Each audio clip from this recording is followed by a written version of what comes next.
স্বপ্নাদেশে এক হতদরিদ্র ব্রাহ্মণ পেয়েছিলেন গুপ্তধনের সন্ধান। সেই গুপ্তধন দিয়েই তৈরি করেছিলেন বৃহৎ অট্টালিকা। তারপরে শুরু করেন তিনি দেবী দুর্গার আরাধনা। এইরকমই এক গল্প জড়িয়ে রয়েছে দুর্গাপুজোর সঙ্গে, যে দুর্গাপুজো প্রায় 450 বছরের প্রাচীন এবং তার যে শুরুয়াতের কাহিনীর গল্প তা শুধুমাত্র চমকপ্রদ এমনটা নয়, বরঞ্চ সেখানকার মানুষ এবং স্থানীয় বাসিন্দাদের বিশ্বাস যে গুপ্তধনের বলেই শুরু হয়েছিল তাদের বাড়ির দুর্গাপুজো। এই রকমই প্রজন্মের পর প্রজন্ম ধরে দেবী দুর্গা পূজিত হয়ে আসছেন এই জায়গায়। আসুন আজ বাংলার গল্প বাংলায় গল্পতে এমন এক দুর্গাপুজোর গল্প আপনাদেরকে শোনাই, যে গল্পের সঙ্গে জড়িয়ে রয়েছে গুপ্তধনের ইতিহাস। এ কাহিনী চুঁচুড়া ষান্ডেশ্বর তলার একেবারে গঙ্গা তীরবর্তী এলাকায় অবস্থিত হালদার বাড়ির। কথিত ইতিহাস থেকে জানা যায়, এই সময় চুঁচুড়া ষান্ডেশ্বর তলার উত্তর দিকে গঙ্গার ধারে এক বৃহৎ শ্মশান ছিল। সেই শ্মশানেই পর্ণকুটিরে বসবাস করতেন এক দরিদ্র ব্রাহ্মণ। নদীপথে যাতায়াত করার সময় অনেকেই ব্রাহ্মণের কুটিরে এসে আশ্রয় নিত। একদিন ঝড় বৃষ্টির রাতে এক বৃহন্নলা আসেন তার বাড়িতে আশ্রয় নিতে। তাকে কুটিরে আশ্রয় দিয়ে নিজে শ্মশানে গিয়ে ঘুমিয়ে পড়েন ওই দরিদ্র ব্রাহ্মণ। পরের দিন সকালবেলা তিনি যখন তার কুটিরে ফেরেন, তখন তিনি একেবারে হতবাক, কারণ তিনি দেখতে পান তার কুটিরে কেউ নেই। সেই কুটির একেবারে ফাঁকা। পরবর্তীতে তিনি একেবারে ক্লান্ত হয়ে চারিদিক খোঁজাখুঁজি করে যখন কিছুই খুঁজে পান না, তখন তিনি ঘুমিয়ে পড়েন এবং ঘুমিয়েই তার কাছে স্বপ্নাদেশ আসে যে তিনি যে বাড়িতে আছেন সেই বাড়ির মাটি খুঁড়লেই পাওয়া যাবে এক কলসি ভর্তি একেবারে সোনার মুদ্রা, বা যাকে বলা চলে মোহর। সেই মোহর দিয়ে যেন তিনি অট্টালিকা তৈরি করেন, মন্দির তৈরি করেন এবং একই সঙ্গে দুর্গাপুজো শুরু করেন। সেই থেকেই এই হালদার বাড়িতে শুরু হয় দুর্গাপুজো। হ্যাঁ, আপনাদের এই যে হালদার বাড়ির পুজো, এই পুজোর ইতিহাসটা যদি একটু বলেন।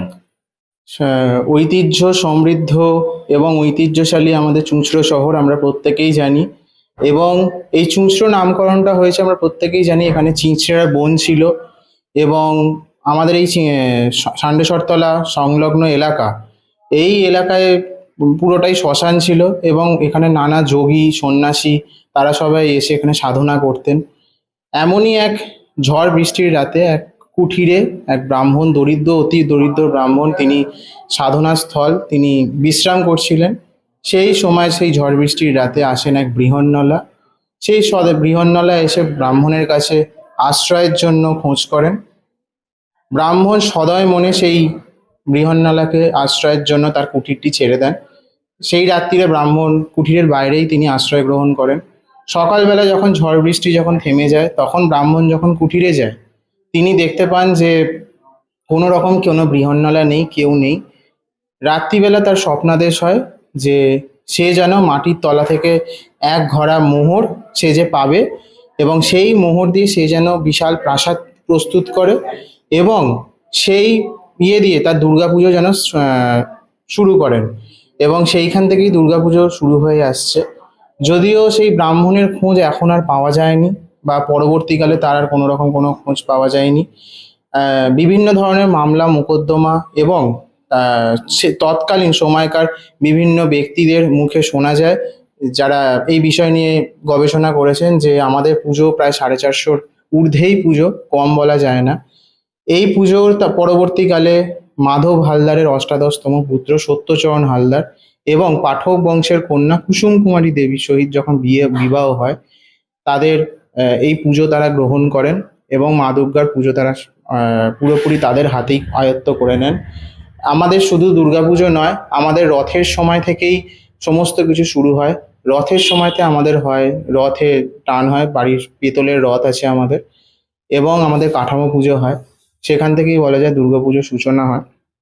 পরবর্তী সময় আমাদের যে কুমোর আসেন, তিনি আগে কৃষ্ণনগর থেকে আসতেন, যদিও তার শারীরিক অক্ষমতার জন্য তিনি আর কৃষ্ণনগর থেকে আসতে পারেন না। এখন লোকাল শিল্পী সমীর পালকে দিয়েই বানানো হয় আমাদের ঠাকুর, এই যে মূর্তি আপনারা দেখতে পাচ্ছেন। এরপরে আমাদের আস্তে আস্তে সমস্ত কিছু পুজোর আচরণ সমস্ত কিছু শুরু হয়ে যায়। বাড়ির সমস্ত গৃহিণী মেয়ে যারা রয়েছে তারা সমস্ত কিছু শুরু করে। আমাদের এই পুজোর বিশেষত্ব যেটা হচ্ছে আমাদের ষষ্ঠীর দিন মায়ের বরণ হয় এবং বরণটা করেন আমাদের বাড়ির পুরুষেরা, অর্থাৎ যারা ব্রাহ্মণ তারাই বরণটা করেন। এরপর যেমন পুজোর রীতি হয়, সপ্তমীর দিন আমাদের কলা বউ চান সকালে, তারপর পুজোর নিয়ম শুরু হয়ে যায়। আমাদের বলে রাখি, আমাদের এই যে পুজো মানে শুরু হয় অ্যাকচুয়ালি মহালয়ার পরের দিন প্রতিপদ থেকে আপ টিল নবমী অবধি আমাদের মাকে অন্নভোগ দেওয়া হয় এবং মা চণ্ডীর পুজো হয়।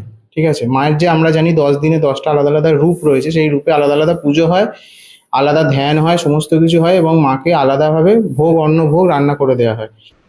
চুঁচুড়া শহরের গঙ্গা তীরবর্তী এলাকায় একেবারে ষাণ্ডেশ্বরতলা মন্দির। সেই ষাণ্ডেশ্বরতলা মন্দিরের পাশ দিয়ে হেঁটে গেলেই পড়বে হালদার বাড়ির রাস্তা।